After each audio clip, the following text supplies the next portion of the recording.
Tayo, sa karate ko, katabing tindahan ng aking kaibigan ng taga-Sapang Buho, Marcos Village kung tawagin. Nandito naman ang tinapa niya ating napakasasariwang tinapa. Meron siyang tinapang tamban, japayuki, bangus na tinapa at marami pang iba. Hi ate, kamusta na ba ang benta sa araw na ito?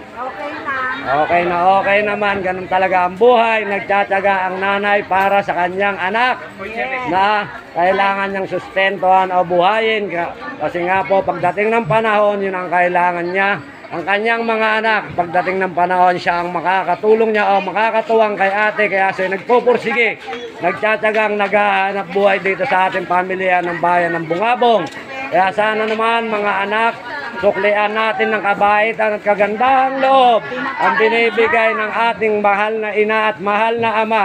Kundi dahil sa kanila, hindi natin makakamit o hindi natin makukuha ang buhay dito sa ibabaw ng lupang ito. Kaya sana sa ating mga nanay naman, suklian din natin ang kabaitan at kagandahang loob na pinakikita ng ating mga anak sa atin. Bagamat sila'y batang murang isipan pa, wag natin